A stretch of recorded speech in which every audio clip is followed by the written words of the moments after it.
Reed, he needs a car. Here's a look at the Jada toys. This is the Hollywood Rides Robocop and OCP Ford Taurus.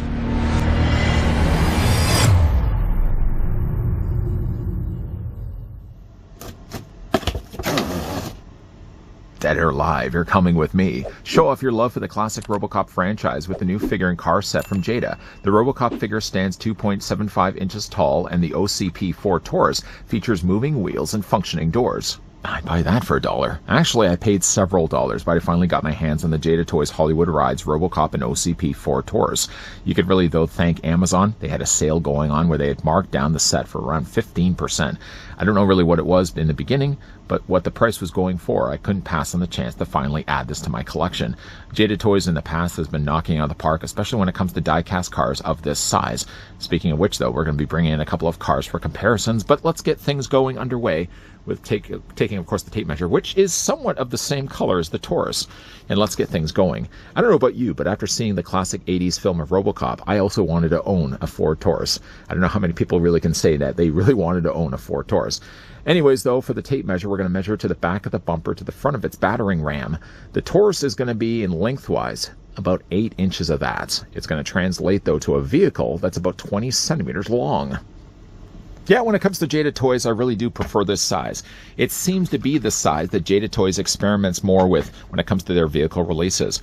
As a couple of examples I can bring in right now, here's first what the Taurus looks like along with Kit. Bringing in also Christine, again, the larger scale, I mean, some collectors really do like to collect the 1/18 scale. I honestly think the smaller scale is really where Jada Toys has been doing the best.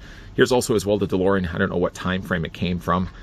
I don't know. Again, we're just going to move everything over here just again to give you guys a lay of the land and how many cool cars we've gotten from Jada in the past. Along with the Taurus, of course, you get yourself Robocop here is all done using die-cast metal, so it's cool to the touch and it has a good bit of weight to it.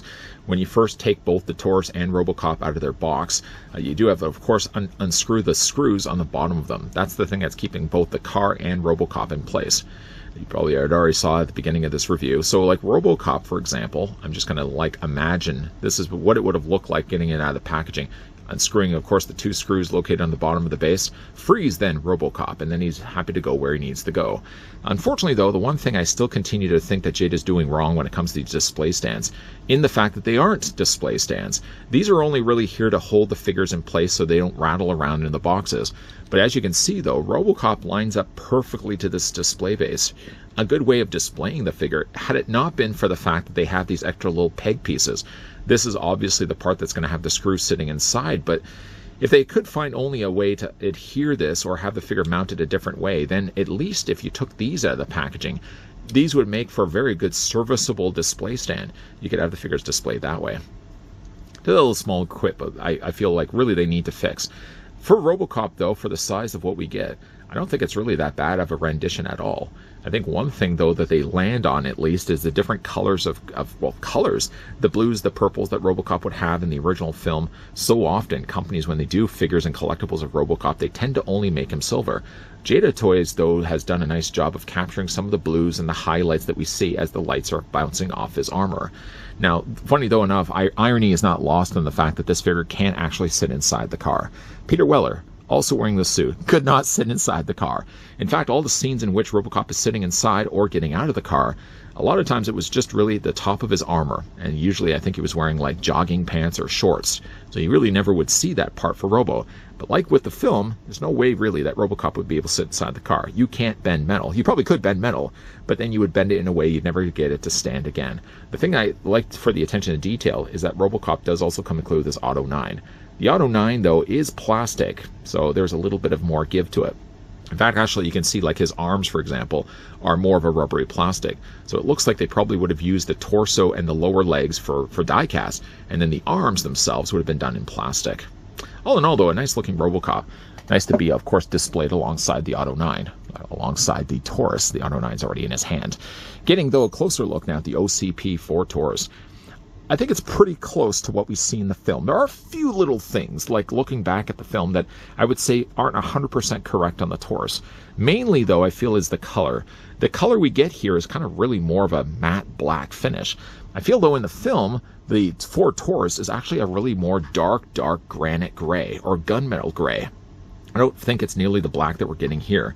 There are, again, a few little things that I've noticed, like to go back and watch the film again. When Robocop first grabs the keys and he drives up the ramp, it's always funny, though, when the car leaves the rampway, it always ends up sparking because it's grinding against the concrete.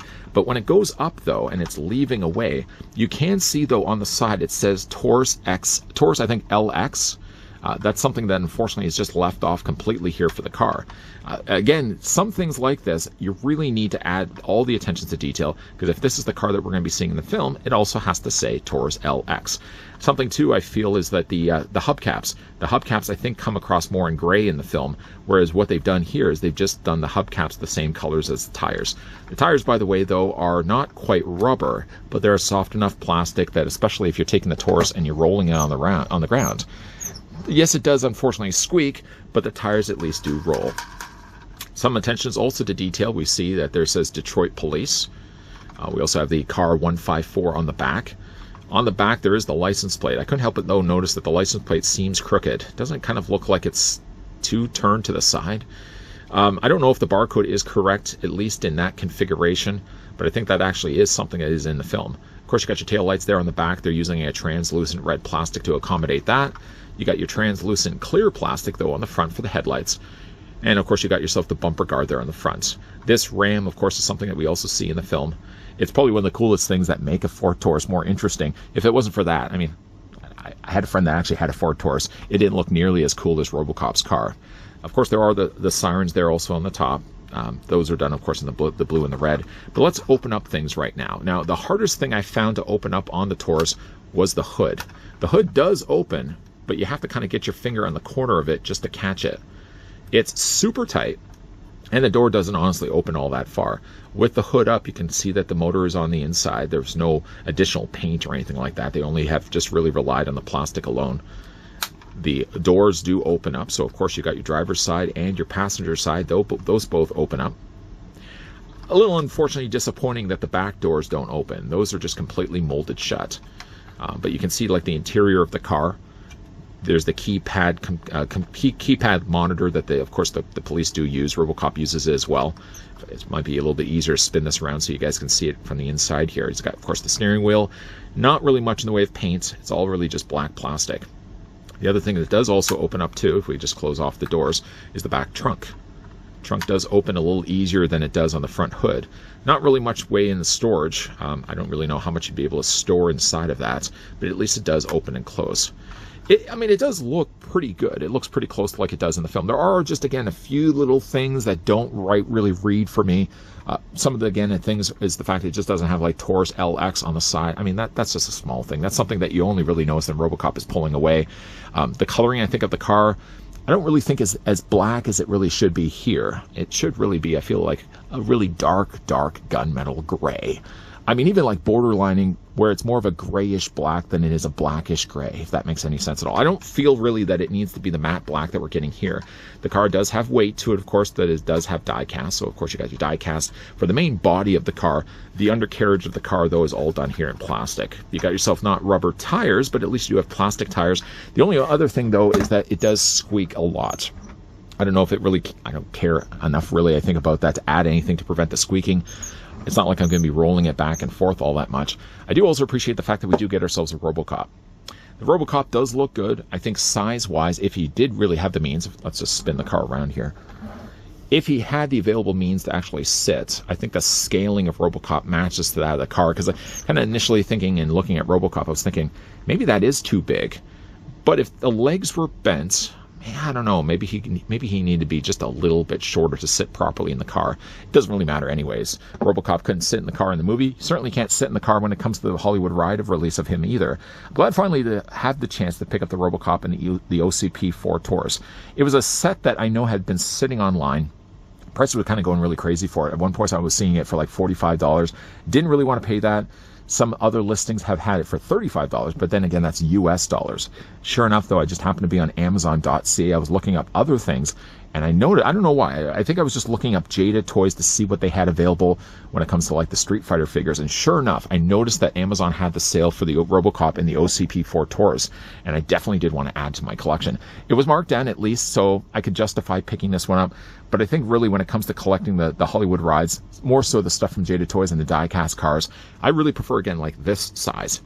This is really the size where we've gotten like the Mystery Machine from Scooby-Doo, for example. We've gotten like Freddy Krueger's car. Those would be all things that we have yet to see really in the 1/18th scale. Smaller scale not only is good for the fact that we are getting the obscure cars, like the Taurus, for example, but also, too, they're good accommodating for people that don't have a whole lot of space. If you don't have a whole lot of space on your shelf, but you at least want a replica of the car that Robo drives in the film, the size that we get here is a much better, more accommodating size to add to your collection. Originally selling on Amazon for $64.44, which I thought was way too high for a 1/24th scale die-cast car. They had then marked it down 16%, giving us the total of $53. I think it was like $53. It was about $54. $54 still probably seems high for many, but that I've seen listings of it online for around $40 to $45 on many online sites. That then is in US dollars. So I had to kind of think in my head, okay, if that's going to convert to Canadian, then I'm going to have to worry about the shipping. I'm going to have to worry about the brokerage fees. I think it was still cheaper to go the route of getting it through Amazon. The Robocop with, of course, the OCP 4 Taurus does, I think, look pretty close to the way it does in the film. Sticklers to detail, I'm sure, could easily nickel and dime some of the things that are maybe left off on the 4 Taurus. I think the one thing that kind of does bother me the most is the coloring of the car. If they had just maybe made it a little less black than what we're getting here, maybe more of a dark gray, add a few little scratches, because like the Ford Taurus goes through a lot of crap. Every single time even that Robo leaves the precinct, that thing goes up the rampway. Who designs, first of all, a ramp in a police precinct where every time a car has to go up it, it scratches the bottom undercarriage? But yeah, maybe scratching it, weathering up the car a little bit, maybe making it more of a dark gunmetal gray than the black that we're getting here. I think it probably could have given us a better looking Taurus, but I'm still glad to finally have one and add it to my collection. What do you guys, though, think of the Hollywood rides from Jada Toys and the Robocop and OCP 4 Taurus? Is this one that you guys have already picked up? The stamping, though, the copyright on the back of the box does actually say 2024. This did, in fact, come out last year, but it was just one of those things where I just didn't want to pay the prices of what they were selling for. I was kind of really holding out hope that they were going to be marking down in price, and sure enough, Amazon came through. Some would still say, man, you paid way too much for that. I'm still finally happy to have this one as part of my car collection. If you guys did enjoy this video, you can do it a solid, throw it a like. You guys want to stick around for more so? I hope so. Hit that subscribe, turn on that bell, and certainly come back. While we are wrapping up things right now in old Detroit, there will be more reviews coming your way. So as always, thanks for watching. See you guys next time.